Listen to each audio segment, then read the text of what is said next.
Nii, minul on hea meel juhatada meie kolmandat sessiooni, mis on meie konverentsi ka viimane sessioon. Ja see puudutab nüüd küsimusi, mis läksid Unole korda siis Riigikohtu esimehena ja kui võib nii öelda, siis vabakutselise riigiõiguse uurijana. Meil on kaks teemat, mille käsitlemist, mis ootavad käsitlemist. Ja esimeseks teemaks siis on meil kohtuhaldusmudeli muutmine. Ja see on nüüd üks teema, millega siis Riigikohtu esimehena Uno pidi pistma rinda. See on üks vana ja kui lubate öelda, raidi peale või poole vaadates üks neetud teema. Unole oli ta ka südamelähedane. Ta on sellest kirjutanud mitu artiklit ja tema üks viimaseid kohtute aastaraamatus 2023 ilmunud artikkel puudutas just ka seda küsimust. Ja Uno kirjutab seal, et Eesti kohtute haldamise mudel on põhijoontes sama, mis nähti ette 2002. aasta kohtute seadusega. Ja see oli siis aeg, kui Uno oli Riigikohtu esimees. Kuigi kohtunike kaasarääkimiseks otsustati tollal, siis pakuti kompromissi kohtunikele, aga nagu Uno kirjutab, et see ei olnud ikkagi tegelik ja tõsine kompromiss. Moodustati kohtute haldamise nõukoda, jäi täitev võimu keskne kohtuhaldusmudel muutmata ja see kestab tänase päevani. Uno ise, kui lugeda tema artikleid, pooldas Põhjamaade, eriti Taani mudelit, kus kohtute haldamiseks on loodud sõltumatu kohtuhaldusasutus, mida juhib kollegiaalne nõukogu. Nüüd 23 aastat hiljem on kohtuhaldust põhimõtteliselt muutev eelnõu jõudnud Riigikogu ette ja vaatasin järgi, et sel nädalal toimus lausa selle eelnõu esimene lugemine. Võrreldes nüüd kohtute liitmise ümber toimuva käraga, millel on võimalik siis ajakirjanduse vahendusel ka kaasa elada, on nüüd see kohtuhalduse muutmine läinud või liikunud vaikselt.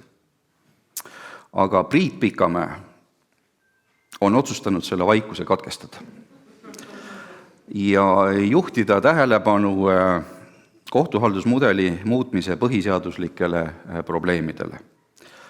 Ja mis sobib riigiõiguse konverentsi raamidesse paremini, kui just nimelt seda küsimust vaadata läbi põhiseaduse prisma. Priit on Tartu Ülikooli külalisprofessor ja õigusteaduskonna direktor.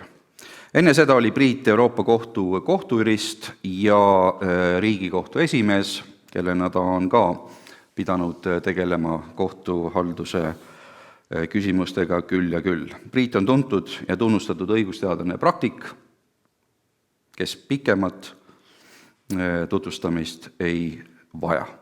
Palun, Priit, pult on sinu päralt. Käsku on parem kui meie.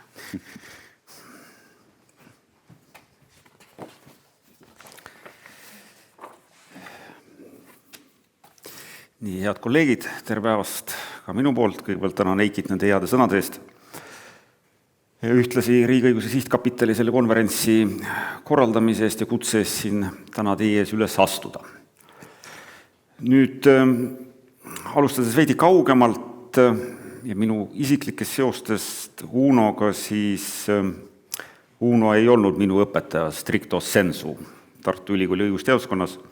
Selleks ajaks, kui mina õigusteaduskonda jõudsin siin Raiti mõtet jätkates, oli Uno juba õpetamistööst aktiivselt loobunud, ta ei olnud enam põhikohaga Tartu Ülikooli õigusteaduskonna õppejõud, küll aga tegi mingisuguseid väiksemaid eriseminare ja erikursusi, kuid seal meie teed ei ristunud. Küll aga ristusid meie teed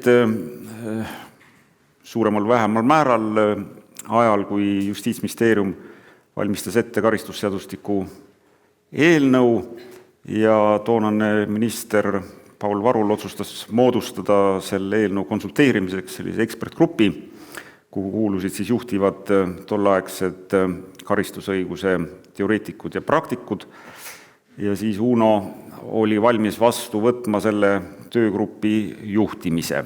See töögrupp ei olnud küll suur, 5 inimest, Uno siis oli käilakuju ja mõistagi, kuna see töögrupp oli eeskätt loodud tagamõttega ikkagi pidurdada galopeerivat Justiitsministeeriumi õigusloomemasinat, siis meie suhted esialgu olid üsnagi särisevad, ma ütleks niimoodi.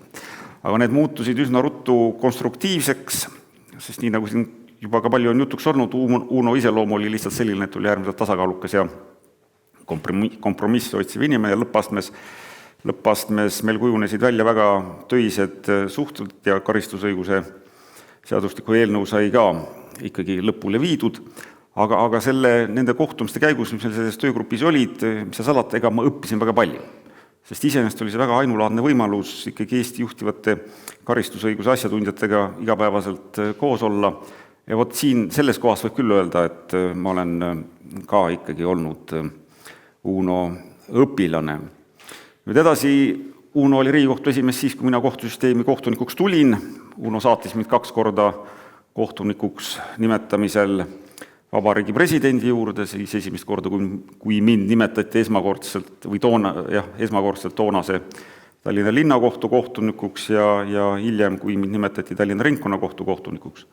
Me suhtlesime vähem, tõsi küll, ajal, kui Uno oli Luksemburgi kohtu kohtunik, aga edasi taas väga intensiivselt, siis kui asutamisel oli tänase konverentsi korraldaja Riigiõiguse Sihtkapital, mille nõukogu liige ka ma vist isegi lausa 3 raksu olin. Ja mõistagi seal oli meil ka ühine töö, Teaduste Akadeemia uue siis alternatiivse põhiseaduse kommentaaride väljatöötamine, kus Uno oli peatoimetaja ja minu kirjutada oli siis kohtute peatüki kommentaar selles.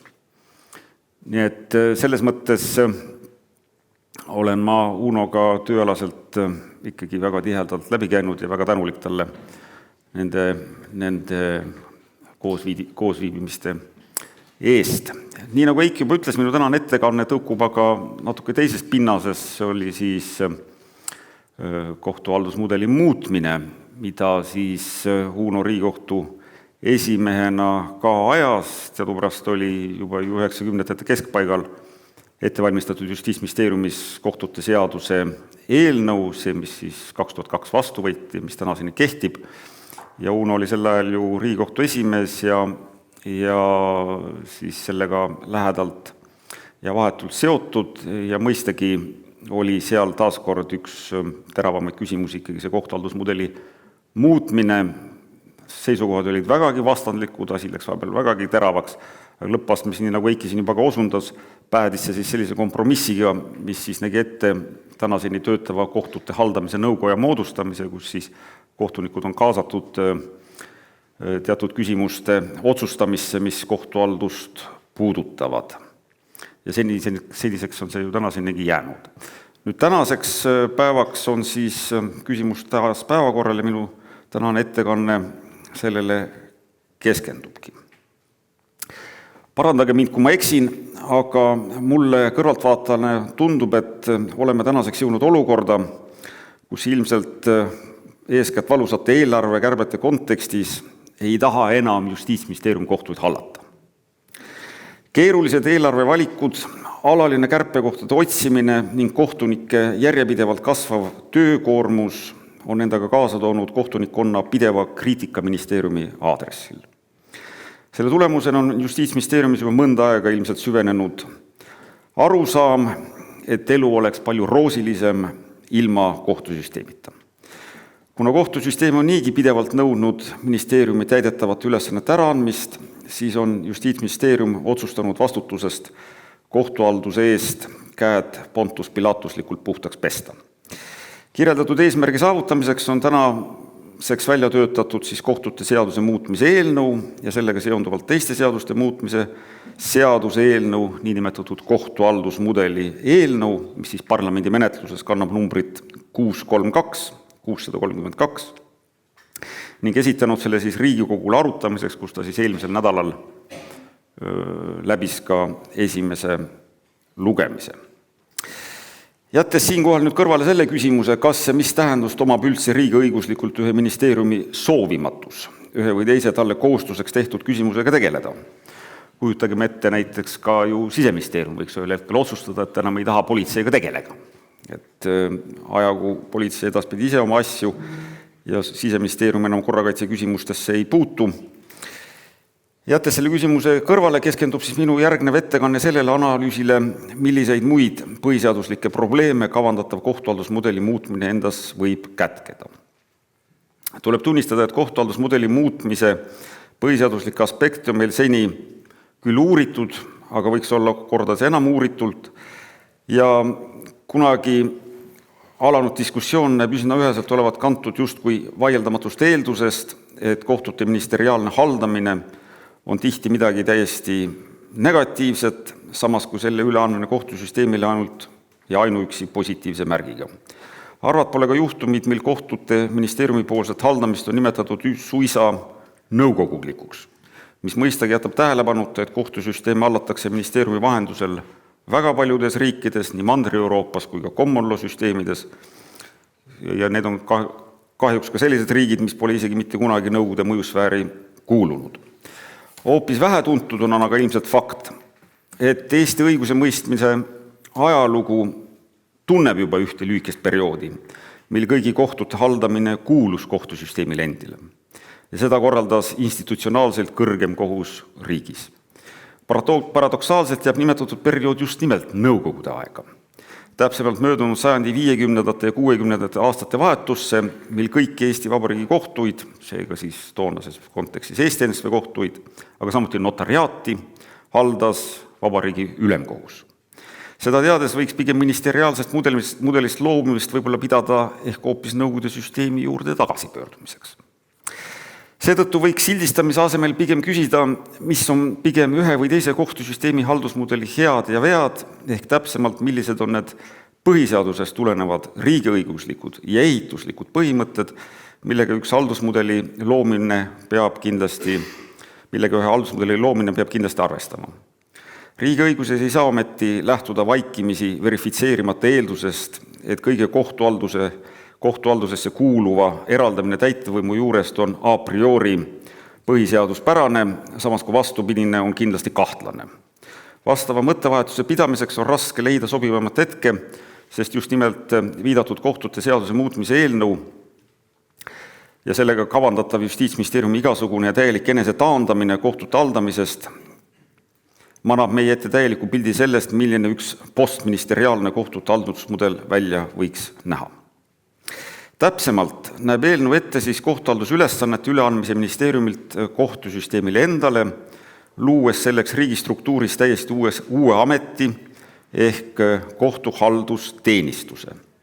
Selle alla koondatakse senised Justiits- ja Digiministeeriumi kohtuhaldusülesanded, kohtute tsentraliseeritud tugiteenused, näiteks siis tõlketeenistus, arhiiviteenistus ning senised kohtudirektorite täidetavad ülesanded, näiteks finants- ja varahaldus.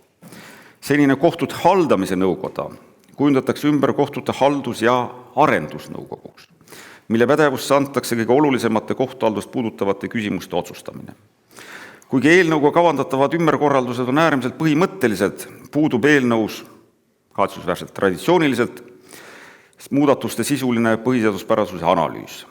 Näib, et eelnõu põhiseaduspärasust eeldatakse, sest seletuskirja vastava osa tuuma moodustab üks konkreetne lõik, mille kohaselt, tsiteerin, Eesti Vabariigi põhiseaduse kohaselt ei saa kohtusüsteem olemuslikult kuuluda mitte ühegi ministri valitsemisalasse, õiguse mõistmine on iga riigi põhifunktsioon ja selle toimimine ei saa sõltuda konkreetse ministri või erakonna poliitilistest eelistustest ega hetkevajadustest. Õiguse mõistmise usaldusväärsuse ja kohtuvõimu autonoomsuse tagamiseks on vaja senist kohtute haldusmudelit muuta ning käsitleda esimese teise astme kohtuid õigusaktides põhiseadusliku institutsioonina, nagu on ette näinud põhiseadus. On tähelepanuväärne, et nimetatud lõik ei sisalda mitte ühtegi viidet mõnele põhiseaduse sättele, mille pinnalt taolised põhimõtted on tuletatud. Seetõttu arvan, et ei saa tsiteeritud pidada millegiks muuks kui pigem poliitiliseks deklaratsiooniks. Rääkimata muidugi sellest, et eelnõu koostajate arvates ei tohi ilmselt kohtuvõrk ega isegi mitte kohtuasjade menetlusajad olla ei parlamentaarse ega erakondade vahelise diskussiooni objektiks. No arvestades, et põhiseaduse kohaselt kohtukorraldus kehtestatakse ikkagi parlamendiseadusega, on vist kommentaarid siinkohal liigsed.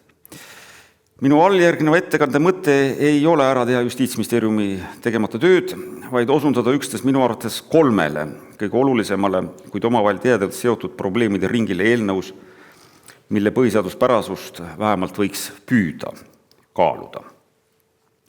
Siinjuures ei keskenduma minevikus juba palju diskuteeritud küsimusele, et kas põhiseaduse paragrahvis 146, mille kohaselt mõistab õigust ainult kohus, tuleneb nõue lahutada teistest võimuharudest ka kohtut haldus.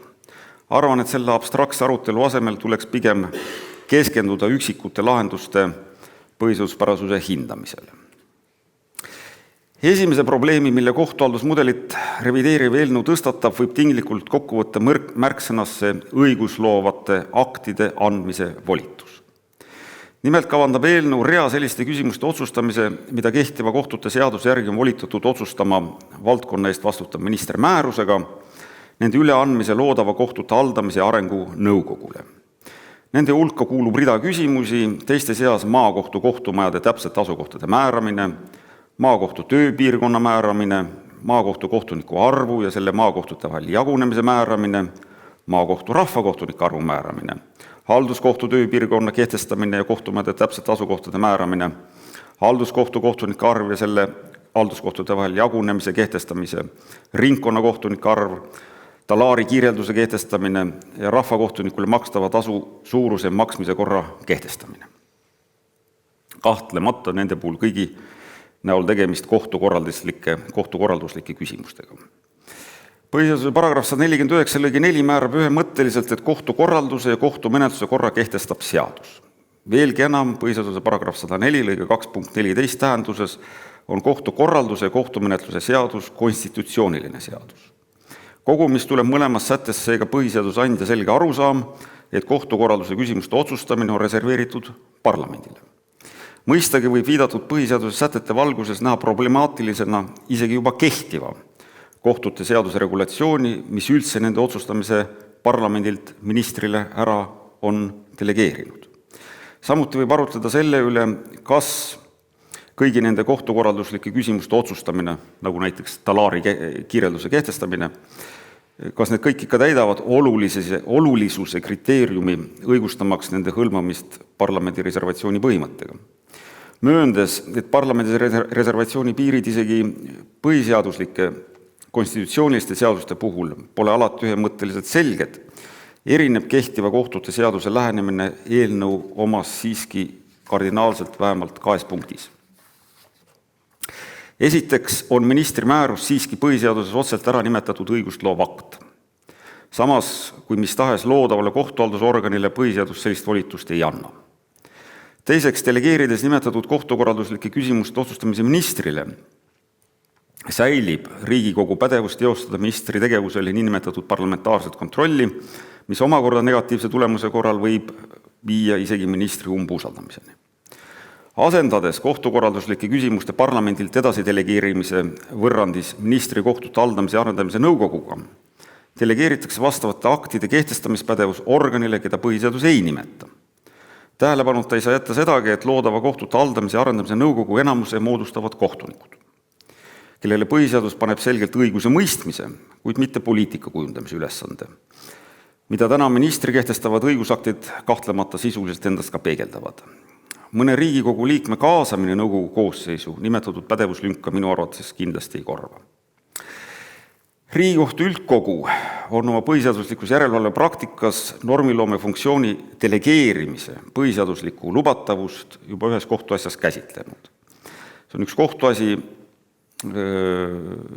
26. aprillist 2016, milles oli vaidluse all riigi õigusabi osutamise eest makstava tasu arvestamise aluste ja maksmise korra kehtestamise delegeerimine advokatuuri juhatusele. Samas kui varem oli nimetatud korra kehtestamine kuulunud justiitsministri pädevusse. Kuigi leides, et riigi õigusabi osutava advokaadi sõidukulude tõendamine ja hüvitamine ei kuulu riigi põhikorra seisukohast olulisemate riigielu küsimuste hulka ega pea seega olema tingimata reguleeritud konstitutsioonilise seadusega, leidis Riigikohtu üldkogu siiski, et sellest ei saa järeldada, nagu võiks neid küsimusi reguleerida mis tahes organ. Kokkuvõtlikult leidis Riigikohus, et delegeerides riigi õigusabi tasude ja kulude korra kehtestamise advokatuurile, ei järginud seadusandja põhiseadusliku otsese riigivõimu reservatsiooni põhimõtet, mis nõuab teatud küsimuste otsustamist demokraatlikult enim legitimeeritud riigiorgani poolt. Kuigi selles lahendis ei välistanud Riigikohtu üldkogu, et teatud tingimuste täidetuse korral võib põhiseadus normiloomi funktsiooni delegeerida ka põhiseaduses nimetamata institutsioonile, ei saa kohtusüsteemi puhul jätta tähelepanuta, et siinkohal omistatakse õigustloova akti andmine riigivõimule, kelle põhiseaduslik ülesanne on nimelt õigustloovate aktide üle kontrolli teostamine. Seega luuakse eelnõuga olukord, kus edasiselt langevad kohtukorralduslike küsimuste otsustaja ja kontrollija kokku. Lõppastmes pole siin tähtsusetu seegi, et põhiseadus ei näe ette muust kohtusüsteemist eraldiseisvat konstitutsioonikohut Eestis, mistõttu ka õigustloova akti põhiseaduslikus järelevalve kuulub Riigikohtule kui institutsioonile, kes oma liikmete kaudu ka kohtute haldamise arengunõukogus osaleb. Teise suure küsimuste ringina tõstatab eelnõu probleemi põhiseadus ette nähtud parlamentaarse kontrolli teostamise võimalikkusest olukorras, kus kohtuhalduse eest ei vastuta enam ükski minister. Kohtusüsteemi ülesanded on olemuslikult erinevad õiguskantsleri, Riigikontrolli ja Eesti Panga omadest ning seetõttu esimese ja teise astme kohtute võrdlemine nendega minu arvates mitte asjakohane. Õiguse mõistmine on riigi tuumikülesanne, mille kättesaadavuse peab riik inimestele tagama kohtuvõrgu vahendusel ning mille käigus hoidmine tuleb kindlustada viisil, et igale inimesele oleks kohtusse pöördumise õigus tagatud ja seda ka mõistliku aja jooksul. Nende nõuete kindlustamine eeldab õiguse mõistmiseks mitte ainult tingimuste loomist, vaid ka kohtupidamise arengu kavandamist nii lühemas kui pikemas perspektiivis. See nõuab omakorda vastavat ühiskondliku ootuste sõnastamist ning nende üle debateerimise võimalust demokraatlikus otsustusprotsessis ühest küljest ning teisest küljest igaühe arupärimise õigust, kui õiguse mõistmine pole kättesaadav või ei toimi korrakohaselt. Ühiskondlike sihtide seadmine on ühemõtteliselt demokraatlikult legitimeeritud organite, see on eeskätt siis rahva poolt otsevalitava Riigikogu ja tema ees poliitilist vastutust kandva valitsuse pärusmaa. Seda rolli ei saa volitada kandma kohtunikke, keda põhiseadus on legitimeerinud õigust mõistma, mitte ka poliitikat kujundama. Viimast kinnitab ühemõtteliselt ka seik, et kohtuniku põhiseaduslikud tagastised, sealhulgas ameti eluaegsus, välistavad tema mis tahes vastutuse kohtuhalduspoliitiliste otsuste eest. Menetletav kohtute seaduse muutmise eelnõu hälbib sellest arusaamast. Eelarvekärbete valguses möödunud aastal lahvatanud diskussioon kohtute sulgemise üle näitas kujukalt, kuidas kohtuhalduspoliitika on päevapoliitika par excellence ja veelgi enam. Näiteks seesama arutelu Viru maakohtu Jõhvi kohtumaja, muide üks uuemaid kohtumaju Eestis, kes ei tea. Sulgemise üle võib praeguse rahvusvahelise olukorra kontekstis vaadelda ka osana julgeolekupoliitilisest diskussioonist. Menetletava kohtute seaduse muutmise eelnõu järgi kuulub aga kohtumajade sulgemine edasiselt kohtute haldamise arengu ja nõukogu pädevusse.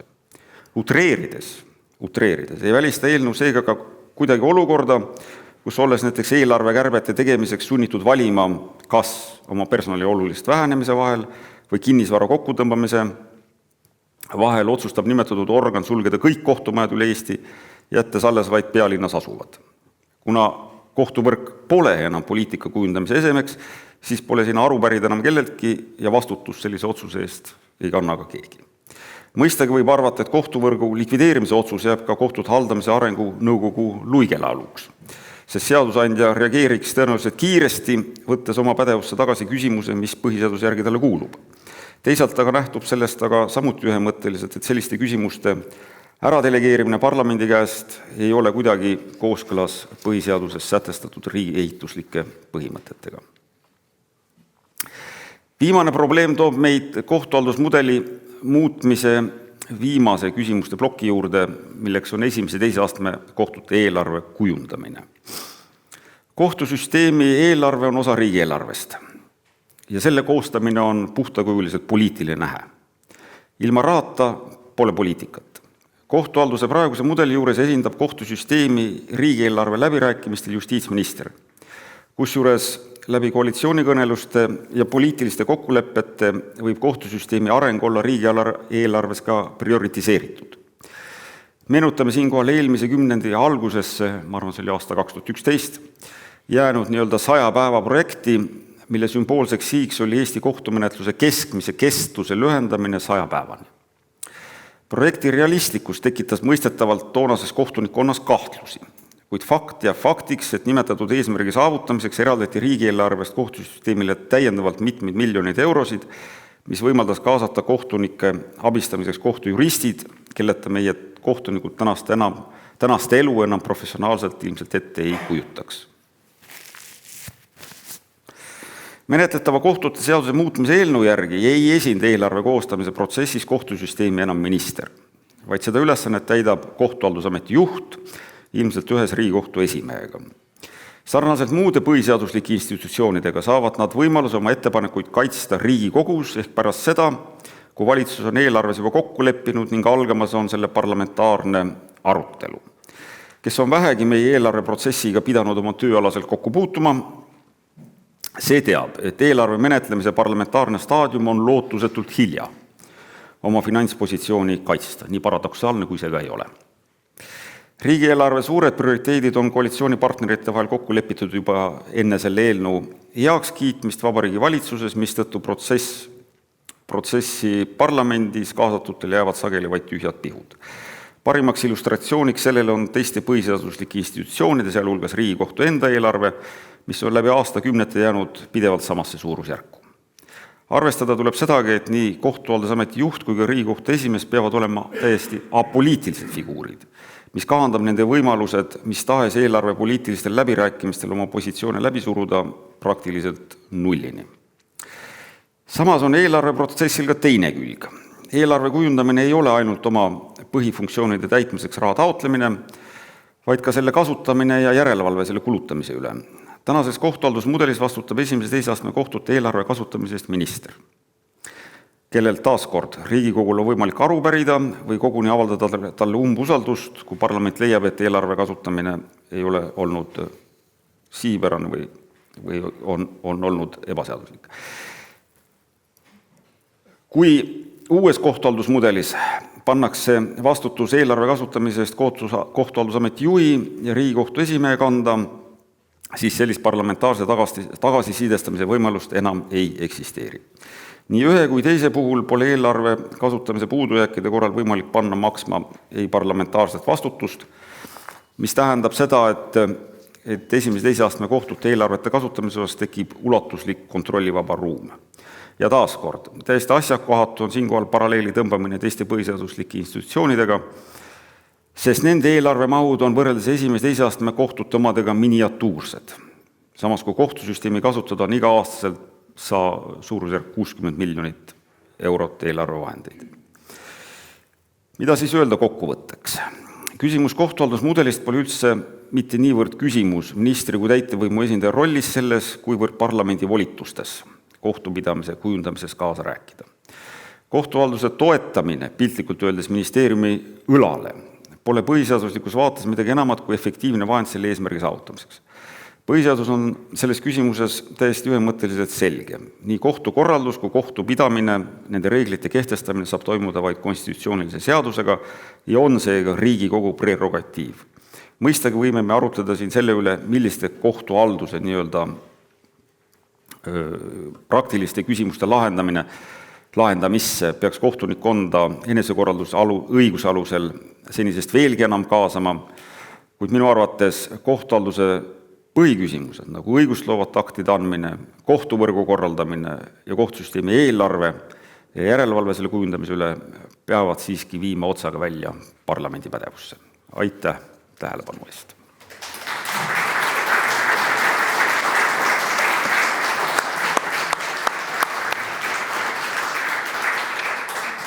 Aitäh, Priit! Nüüd sa esinesid nii terava sõnavõtuga, et ma arvan, sa kohe pärast ettekannet esitatavatest küsimustest mulle tundub ei pääse. Palun. Ivo, palun. Aitäh! Ma kindlasti nõustun selle osaga, et kohtuhaldus on mingi selline funktsioon, mis ei saa kuidagi olla absoluutselt poliitikavaba ja väljaspool igasugust poliitilist haardeulatust, et on kõlanud ka neid ettepanekuid kolleegide käest ja osundustega teistele Euroopa riikidele ja kohtunike enda poolt koostatud dokumentidele, et poliitika peab olema võimalikult kaugel igasugustest ka kohtute haldamise nõukodadest või justiitsnõukogudest. Aga küsida tahtsin seda, et mida siis ikkagi teha, kui parasjagu on mõni selline minister Justiitsministeeriumit juhtimas, kellel ei ole prioriteet see kohtute haldamine, hea käekäik ja tõusvad menetlusajad. Et möönan, et on olnud ministreid, kes on asja vastu rohkem huvi tundnud, aga kui vahepeal tekib selline paus, ministrid ju vahetuvad. Tänan selle küsimuse eest. Kokkuvõttes võiks muidugi küsida, et mida teha siis, kui meil on valitud parlament, kes kohtupidamise vastu mingit huvi ei tunne. Ja sealt edasi võiks veel arutleda, et mis siis teha, kui veel on kuskil keegi, kes sellest küsimusest ei huvitu. No mingis mõttes on see demokraatliku protsessiga paratamatult kaasas käiv nähe, et prioriteedid võivadki muutuda. Mingi periood prioritiseeritakse teatud küsimusi, järgmine periood teisi, ega võib-olla see pideva tähelepanu eest võitlemine on paratamatult selline tuuleveskitega sõdimine. Aga laias laastus ma tahan öelda, ega see eelnõu seda probleemi maha ei võta. See sama küsimus, et kui nüüd arvata, et kohtuhaldus käib ise näiteks parlamendis eelarvet kaitsmas ja võitlemas, ega kui seal valitseb samasugune ükskõiksus, siis seis on täpselt sama. Et selles mõttes selle võitlus selle pideva tähelepanu eest, ma kujutan ette, et see jääb samasuguseks ka pärast selles eelnõus välja pakutud haldusmudeli heakskiitmist. Et see on midagi sellist, mis demokraatliku protsessiga paratamatult kaasas käib ja üldiselt ega selle all ju kannatavad, kui nii tuleb öelda, kannatavad ka mitmed teised Eesti valdkonnad, võtke kas või näiteks kõrghariduspoliitika. Eks ole. Seal on täpselt samasugune küsimus, et alates sellest ajast, kui oli see reform, et tasuta kõrgharidus Eestis, millal tõesti kõrgharidus ja selle rahastamine oli poliitilise debati fookuses ja eraldati suuri vahendeid, pärast seda on see kõik ära vajunud. Ei ole enam seda tähelepanu ja tulenevalt sellest ei ole ka vastavat rahastustaset enam suudetud tagada. Et mingis mõttes on, ma arvan, see demokraatliku poliitilisse protsessi paratamatult sisse kirjutatud. Aga eitada ei saa ka seda, et juhul, kui ta ikkagi fookusse tõuseb, nii nagu aastal 2011 koalitsiooni läbirääkimistel, siis on ka paremad võimalused mingisugused ressurssi juurde saada. Nii, ma märkasin juba, et Rait ei suutnud ennast tagasi hoida, haaras mikri ära nüüd Ivo käest. Ole hea, Rait, sina kui 94. aastal, kui ma õieti mäletan, tõmbasid, nagu öeldakse, poliitikute kõnepurugis sellest sae käima, eks ju, ja siis esita siis oma küsimus või oma vaade, ole hea. Jah, ma siis pean seda vastutust kandma lõpuni. Asi on keeruline, tõsi. Eesti riiklus on üles ehitatud võimude lahususe ja tasakaalustatuse põhimõte. See on üks oma riikluse aluspõhimõte. Ja kuidas seda tegelikkuses tagada, see on keeruline. Lisaks on ju Eesti õigussüsteemi omapäraks veel see, et iga meie kohus ja kohtunik on ka põhiseadusest järelevalve kohtunik. mida paljudes teistes riikides ei ole. Need süsteemid on lahutatud. On konstitutsioonikohus ja siis on tavalised kohtud nii-öelda. Sa tõid esile väga hästi need probleemid, mis meid ees ootavad selle eelnõuga edasiminekul. Aga on sul endal mingisugune visioon, mis võiks olla see lahendus ja sa võid rahulikult spekuleerida ka siin, ega meie ministeeriumisse koputama ei lähe? Ega ma ministeeriumisse koputama minekut ka ausatuses ei karda. No ma kõigepealt ütleks seda, et ma kindlasti olen kohtusüsteemi patriot. Ja ma sellest pigem murest tõukuvalt need küsimused ka oma ettekandes välja tõin. Ma olen kindlasti veendunud, et Eesti kohtusüsteem väärib parimat ja mitte midagi muud. Kui nüüd sa küsid, mis oleks lahendus, siis ma arvan, et lahendus olekski seesama, mille Leiki siin juba ka viitas ja ka mujal rahvusvaheliselt kõrgelt hinnatud Taani kohtuhaldusmudel. Ja selles Taani kohtuhaldusmudelis ei ole siiski ministrit, justiitsministrit sellest skeemist lõplikult välja lükatud. Ehk ikkagi ka seal eelarve koju toomine on ministri ülesanne. Ehk teisisõnu, ka nemad ei ole suutnud lahendada kuidagi seda võrrandit, kuidas tagada kohtute rahastamine olukorras, kus riigieelarve kokkupanemine on puht poliitiline protsess. Ja kus kehtib lihtne reegel, kui sa ei ole laua ümber, sa oled laua peal. Ja kindlasti me ei soovi kohtusüsteemi ju sellest eelarveprotsessist niivõrd välja lükata, et üldse enam mingit sõnaõigust ei ole. Ja teine asi, mingisugused asjad, nagu täpselt ma siin ka välja tõin, nende õigustloovad aktide andmine võiksid ikkagi jääda ka ministrile. Just nimelt ka sellepärast, et see tagab ikkagi nende puhtakujulise vaidlustamise võimaluse, me ei pea hiljem seal kokku puutuma selle küsimusega, et midagi teha olukorras, kui me ise oleme andnud need aktid, mille üle me hiljem kontrolli teostame. No ei ole väga normaalne olukord. Et selles mõttes minu meelest need aspektid ei ole ka nendes kohtuhaldusmudelites kuidagi teisiti lahendatud, ka nendes, mida rahvusvaheliselt väga hinnatakse, kui kohtunikkonda väga laialdaselt kaasavad, kohtuhalduses kaasavad mudelid. Et mis puudutab nüüd seda muud, siis muu osas loomulikult võib kohtunikkonna kaasarääkimise õigust, otsustamise õigust haldusküsimustes märkimisväärselt suurendada. Ma kujutan ette, et seal uskudes siin Eikid, kes on suur juhtimisteoreetik, kes ütleb, et tänapäeval need asjad muidu käivadki. Ei julge autoriteediga vaielda. Aitäh! Nii, aitäh, et nüüd sa kõnetasid mind, ma peaks repliigiga esinema, aga ma annan siiski publikule võimaluse esitada küsimus. Kas tohib nii küsida, et ikkagi kui see grammatiline tõlgendamine, siis põhiseaduses on kirjas, et kohus on sõltumatu oma tegevuses, ja, konkreetselt. Ja siis küsimus, et kui kohus on näiteks mingi ministeeriumi halduses, kas see on võimalik, et ta on ikkagi administratiivselt siin, aga samas oma tegevuses ta on sõltumatu. Kas see süsteem üldse on võimalik põhimõtteliselt? See, mida me kohtusüsteemi põhiülesandeks loeme, kohtusüsteemi põhiülesanne põhiseaduse järgi on ikkagi õiguse mõistmine. Ja ega ka keegi meil ei ole siiamaani ju väitnud seda, et praeguse kohtuhaldusmudeli juures oleks nüüd ministeerium kuidagi üritanud sekkuda sellesse tuumikülesande täitmisesse või kirjutada kohtunikele ette, mismoodi ta peab lahendid kirjutama. Ei ole ju seda olnud. Et selles mõttes ma väidaks ikkagi, et Eesti kohtusüsteem ka täna on täiesti sõltumatu oma põhiülesande täitmisel. Aga muus osas, kui me vaatame seda kohtuhaldusmudeli ülesehitamist, me peame ikkagi arvestama nende üldiste riigi ehituslike, õiguslike põhimõtetega, mis meil põhiseadusest tulenevad.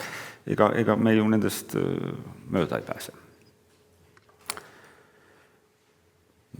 Nii, tundub, et äkki siis 3 küsimusega praegu piirdume ja et aitäh Priit sulle